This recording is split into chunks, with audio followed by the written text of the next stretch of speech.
Hello everyone, welcome back on the channel.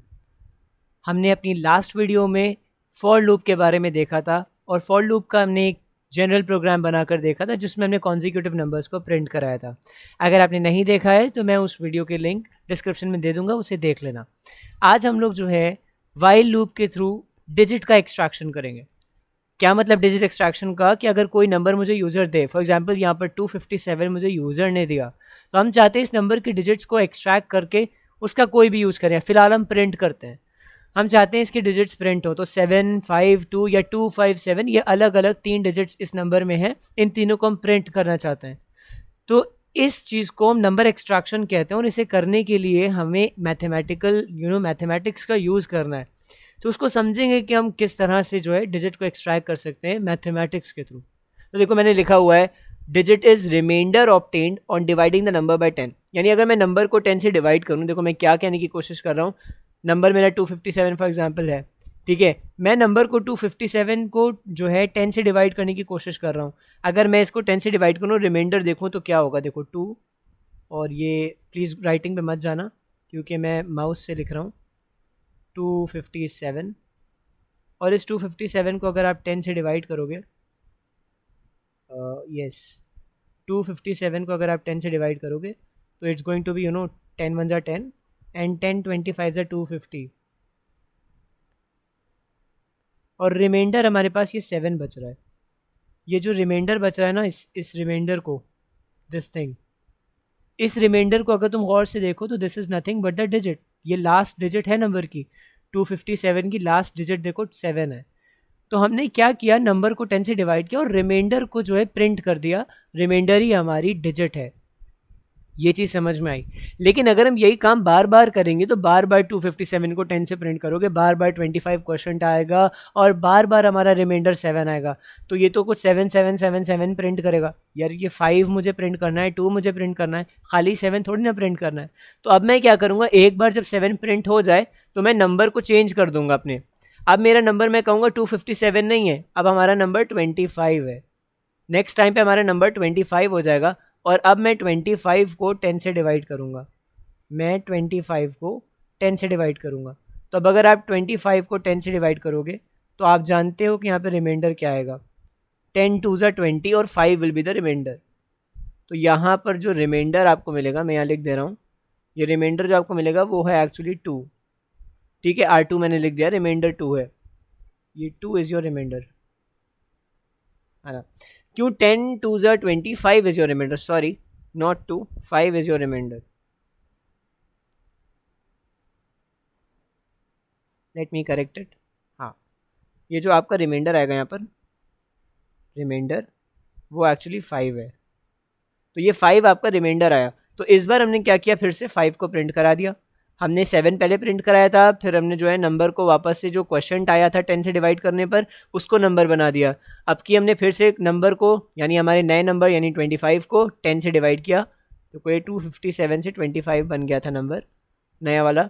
इस number को मैंने फिर से 10 से डिवाइड किया और जो रिमाइंडर आया यानी 5 उसको प्रिंट कर दिया, और फिर से मैंने नंबर को 10 से डिवाइड किया। इस बार मैंने क्वेश्चन लिया, तो क्वेश्चन मेरा जो आने वाला था वो था 2। क्वेश्चन जो मेरा आया था दैट वाज 2, हमारा क्वेश्चन था 2। इस बार मैंने क्वेश्चन को नंबर में स्टोर कर दिया। अब हमारा नंबर 25 नहीं है, अब हमारा नंबर 2 है। अब हमने 2 को फिर से जो है 10 से डिवाइड किया, तो देखोगे 10 0 से 0 और 2 सीधा सीधा रिमाइंडर आ जाएगा। तो मैंने रिमाइंडर 2 जो आएगा उसको फिर से प्रिंट कर दिया। ये जो रिमाइंडर 2 आया है इसको मैंने प्रिंट कर दिया। राइटिंग पे मत जाना, मैं बार बार बोल रहा हूँ, माउस पे लिख रहा हूँ। 2 रिमाइंडर है, इसको मैंने एज इट इज प्रिंट कर दिया। इस तरह से आपको कुछ जो है फंक्शनैलिटी करनी है। तो देखो मैं क्या कर रहा हूँ, मैं बार बार देखो नंबर को सबसे पहले जो यूज़र ने दिया उसे 10 से मैं डिवाइड करके रिमाइंडर ऑब्टेन कर रहा हूँ और उसे प्रिंट कर रहा हूँ, और उसके बाद फिर से मैं जो है नंबर को 10 से डिवाइड कर रहा हूँ और इस बार क्वेश्चन ले रहा हूँ, और जो क्वेश्चन आ रहा है उसको मैं वापस से नंबर में सेव कर दे रहा हूँ ताकि हमारा नंबर चेंज हो जाए। जैसे इस केस में देखो 257 को 10 से डिवाइड किया तो रिमाइंडर आया 7, वो मैंने प्रिंट कर दिया। फिर से मैंने 257 को 10 से डिवाइड किया और इस बार क्वेश्चन आया 25। इस 25 को मैंने नंबर में रख दिया, तो अब हमारा नंबर 257 की जगह 25 हो गया है। फिर मैंने 25 को 10 से डिवाइड किया तो मेरे पास रिमाइंडर आया 5, मैंने प्रिंट करा दिया 5, 7 ऑलरेडी प्रिंट था, 5 मैंने इस बार प्रिंट करा दिया, ठीक है। 5 प्रिंट करने के बाद मैंने फिर से 25 को 10 से डिवाइड किया, इस बार क्वेश्चन आया 2, मैंने 2 को नंबर में सेव कर दिया, तो अब हमारा नंबर 25 नहीं, अब हमारा नंबर 2 हो गया है। मैंने 2 को फिर 10 से डिवाइड किया और रिमाइंडर देखो 2 आया, 2 10 0 था 0, रिमाइंडर 2 है, 2 रिमाइंडर आया तो मैंने प्रिंट कर दिया 2। 7 और 5 मैं ऑलरेडी प्रिंट कर चुका था, इस बार मैंने 2 प्रिंट किया। और उसके बाद क्वेश्चन आया, फिर से मैंने 2 को 10 से डिवाइड किया और क्वेश्चन आया 0, और 0 को मैंने नंबर में कर दिया। तो देखो अब नंबर मेरा क्या हो गया 0। तो मैं ये काम कब तक करूँ, मैं इस तरह से कब तक कैसा करता रहूँ, मैं मतलब ये प्रोसेस जो मैं रिपीटिशन कर रहा हूँ, लूप कर रहा हूँ ना, लूपिंग, ये कब तक करूँ, ये मैं तब तक करूँगा जब तक हमारा नंबर जो है वो 0 से बड़ा रहे। जैसे ही 0 या 0 से छोटा हो जाए हम इस चीज़ को नहीं करना चाहते। ये कंडीशन जब तक ट्रू रहेगी, जब तक हमारा नंबर 0 से बड़ा है तब तक हम करना चाहते हैं। देखो इस केस में हमारा क्वेश्चन 0 आया, हमने 0 को नंबर में स्टोर किया और नंबर हमारा 0 हो गया है। तो अब ये नंबर हमारा 0 से बड़ा नहीं, 0 ही हो गया है, तो हम इस लूप को ख़त्म कर देंगे। तो हमने प्रिंट क्या किया होगा एट दैट टाइम, 7 5 और 2। देखो 7 5 और 2 257 में यही 3 डिजिट्स हैं। तो इस तरह से हमने एक बेसिक जो है प्रोग्राम को हमें करना है। अब हम लोग देखते हैं कि प्रोग्राम को बनाना कैसे है टाइम बिना वेस्ट करे। आप यहाँ पर डबल क्लिक करोगे, double click in the sense this is like right click करोगे, डबल क्लिक नहीं, न्यू क्लास, और न्यू क्लास का आप नाम कुछ भी रखो, वो बाद में चेंज हो जाएगा। अब यहाँ पर भी आप जो है डबल क्लिक करके ओपन कर लो, मैक्सिमाइज करो, कंट्रोल+A करके इसको डिलीट कर दो। मैं क्लास का नाम ले रहा हूँ सबसे पहले, 1 सेकेंड, हाँ, डिजिट एक्सट्रैक्शन। तो मैं सबसे पहले चाहूँगा क्योंकि यूज़र से नंबर लेना है, तो मुझे इम्पोर्ट java.util.* सेमीकोलन लिखना पड़ेगा। ये मैंने कल आपको बताया नहीं था क्या होता है। यूटिल एक पैकेज है, पैकेज में कई सारे क्लासेस होते हैं। तो इस पैकेज के अंदर we want to use next int function, next int function which is present in, we want to use next int function which is present in scanner class, and scanner class is present in util package, तो देखो हमें क्या करना है, next int function की through ही हम user से कोई नंबर ले सकते हैं। तो अगर हमें नेक्स्ट int लेना है यूज़र से फंक्शन, तो हम चाहेंगे नेक्स्ट int को यूज़ करें। तो नेक्स्ट int को यूज़ करने के लिए हमें देखना पड़ेगा नेक्स्ट int मौजूद कहाँ है। तो हमारा नेक्स्ट int स्कैनर क्लास में मौजूद है, स्कैनर क्लास। अब स्कैनर क्लास को यूज़ करने के लिए स्कैनर क्लास कहाँ मौजूद है, scanner class is present in यूटिल package. तो सबसे पहले हमें यूटिल पैकेज लेना पड़ेगा, फिर हमें स्कैनर क्लास को बुलाना पड़ेगा अपने प्रोग्राम में, और स्कैनर क्लास के बाद हमें स्कैनर क्लास के थ्रू नेक्स्ट int को यूज़ करना पड़ेगा। इसीलिए देखो मैंने ये सब लिखा है, इम्पोर्ट java.util.*, सेमीकोलन। उसके बाद मैं लिखने जा रहा हूँ क्लास का नेम, आप कुछ भी लिख सकते हो, मैं क्लास का नेम रख देता हूँ डिजिट एक्सट्रैक्शन, और ये आपने क्लास बना लिया। अब यहाँ पर आप एक मेन फंक्शन बनाओगे। पब्लिक का मतलब ये आपको मैं बाद में बता दूंगा, पब्लिक स्टैटिक, इसके लिए एक अलग वीडियो बना दूंगा, public static void main. Basic की वीडियो मैं अलग से बना दूंगा। स्ट्रिंग आर्ग्स, ये आपने किया। अब हमने क्या करा, जावा यूटिल पैकेज को ले लिया, यूटिल पैकेज के लेने के बाद मुझे स्कैनर क्लास को लेना है। तो स्कैनर, जब हम किसी क्लास को लेते हैं ना, तो उसका एक क्लास का ऑब्जेक्ट बनाते हैं। तो हमने स्कैनर क्लास को लेने के लिए ये वाला आपको हमेशा लिखना पड़ेगा, scanner class SC is equals to new scanner system.in। ये चीज़ आपको हमेशा लिखनी पड़ेगी स्कैनर क्लास को यूज़ करने के लिए। स्कैनर क्लास को अब आपने नाम दे दिया है SC, यहाँ पे आप कुछ और नाम भी दे सकते हो। मैं यहाँ पर नाम दे देता हूँ अली। अब स्कैनर क्लास का नाम हो गया अली, ये मैं नाम अपने से दे रहा हूँ। अब जब भी मैं किसी फंक्शन को, स्कैनर क्लास के फंक्शन को बुलाऊंगा, तो मैं अली डॉट फंक्शन का नाम लिखूँगा, ताकि मुझे पता चल जाए या प्रोग्राम को पता चल जाए कि एक्चुअली अली वाली जो स्कैनर क्लास है, अली जो स्कैनर क्लास का नाम है, यानी अली का वो फंक्शन है। ठीक है, फिलहाल मैं अली की जगह SC ही लिखना पसंद करूँगा ताकि आप कंफ्यूज ना हो। Scanner SC is equals to new scanner system.in। अब आप यहाँ पे यूज़र को सीधा एक मैसेज देते हो, system.out.println एंड यूज़र आपको मतलब यूज़र को आप चाहोगे कि वो message as it is print हो, तो आप चाहते हो कि यूज़र आपको एक नंबर दे, तो आप सिंपल लिखो enter a number to print its digits. ठीक, enter number to print its digit.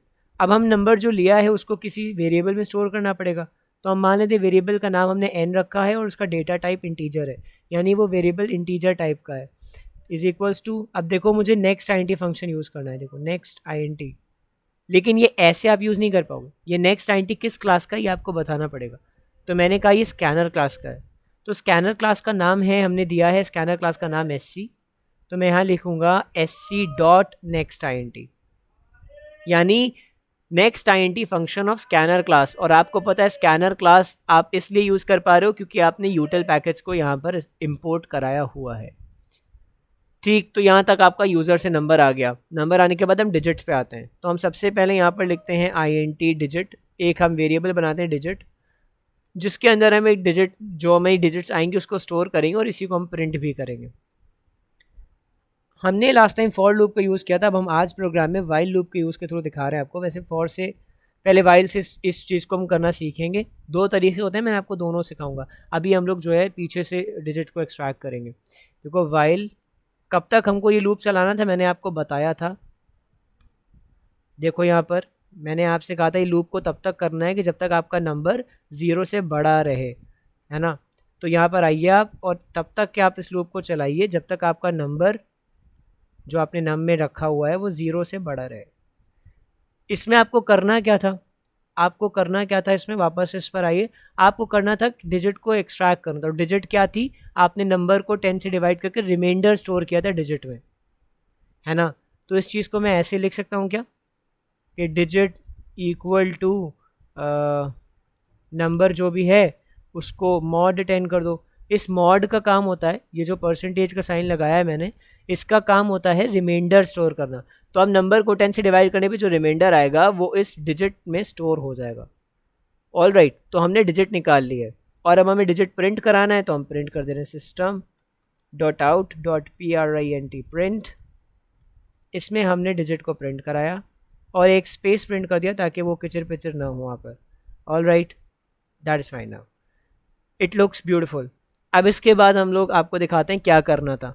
हमने जब डिजिट निकाल लिया था, फिर हमें नंबर को चेंज करना है। नंबर को कैसे चेंज करना है ताकि मेरा नेक्स्ट टाइम नंबर यही ना रहे, मुझे नंबर को अपडेट करना पड़ेगा, अपडेशन जिसे हम लोग ने पढ़ा था वाइल लूप में। तो क्या करा हमने, नंबर को 10 से डिवाइड किया और इस बार क्वेश्चन जो आया उसे नंबर में स्टोर किया है ना। नंबर को 10 से डिवाइड किया, यानी नंबर को मैंने इस बार देखो डिवाइडेड बाय 10 किया है, और ये जो डिवाइड का साइन मैंने लगाया है स्लैश, ये आपको क्वेश्चन देता है। तो इस क्वेश्चन को मुझे स्टोर किस में कराना है, इस क्वेश्चन को मुझे स्टोर कराना है नंबर में। तो ये num is equal to num by 10, ये जो समझ में आए, this is only nothing but updation. क्यों, ताकि आपकी नम की वैल्यू चेंज हो जाए और फिर जब यहाँ के यहाँ पे चेक करें तो नम की वैल्यू कुछ और हो, बार बार वही चीज़ ना हो, वरना ये लूप चलता ही रहेगा। ये आपका हो गया, डिजिट आपने प्रिंट करा दी, आपने नम को अपडेट कर दिया। लेट अस जस्ट चेक कि क्या हमारा कोड वर्क कर रहा है। सबसे पहले यहाँ कंपाइल करता है, आप कंपाइल करोगे, यहाँ लिख कर आया है class compiled, no syntax errors, there is no syntax error. Cross पे आप क्लिक करो और कम दिस साइड। अब यहाँ पर आप राइट क्लिक करो, राइट क्लिक के बाद वॉइड मेन स्ट्रिंग आर्क्स, ये दो कर्ली ब्रेसेस होने चाहिए। Okay, enter a number to print से डिजिट, हम लोग एंटर करते हैं मान लो 1025। तो देखो मेरे पास सारी चारों डिजिट्स आ गई 5201। आप गौर कर रहे होगे कि यहाँ पर डिजिट रिवर्स ऑर्डर में आई है। तो ये हमारा पहला तरीका था जिसमें हम रिवर्स ऑर्डर में डिजिट्स को निकालते हैं। हम लोग कल जो वीडियो देखेंगे, जो हम कल अपलोड करेंगे वीडियो, उसमें मैं आपको दिखाऊंगा कि रिवर्स की जगह मैं चाहूँगा कि ऐसे ही ऑर्डर में प्रिंट हो जाए, यानी 5201 की जगह प्रिंट होना चाहिए 1025। तो ये मैं आपको कल दिखाऊंगा। अभी हम एक चीज़ और इस प्रोग्राम में अपने जो है कोशिश करते हैं बढ़ाने की। अगर हम आपसे कहें कि find the sum of digits, digit extraction की जगह मैं करता हूँ digit sum, digits underscore sum. इसके लिए मैं एक और वेरिएबल बना रहा हूँ जिसका नाम सम है, ताकि जो सम मैं करूँ वो सम में स्टोर हो जाए। ठीक है, एंटी सम इक्वल टू 0। अब मैं यहाँ पर डिजिट प्रिंट नहीं कराना चाहता हूँ, बल्कि मैं उसका सम कराना चाहता हूँ। तो मैं सम में क्या स्टोर करना चाहता हूँ, मैं सम में स्टोर करना चाहता हूँ हर बार जो भी सम में वैल्यू हो प्लस उसमें जो नई डिजिट आए वो स्टोर हो जाए। ठीक है, तो ये समेशन के लिए आपके काम आएगा। अब जब आपने सम निकाल लिया, लूप के बाहर आ गए, तो यानी आपने सारी ही डिजिट्स काउंट कर लिए, सारी ही डिजिट्स को सम में ऐड कर लिया, यानी सम एक फाइनल आंसर आ गया है। तो अब आपको यहाँ पर प्रिंट कराना है system.out.println, और यहाँ पर आप जो है प्रिंट कराना चाहोगे अपने सम को। यहाँ पर आप लिखो सम इज और स्पेस दो प्लस, और यहाँ पर आपका सम वेरिएबल प्रिंट हो जाएगा। कंपाइल करते से, कंपाइल देखो class no syntax error, there is no syntax error, तो हमने क्रॉस बटन दबाया इधर और इसको राइट क्लिक किया, वॉइड मेन स्ट्रिंग आर्क्स किया और बिल्कुल सही। ओके, मैं नंबर डालता हूँ अगेन 1025 ही डालता हूँ।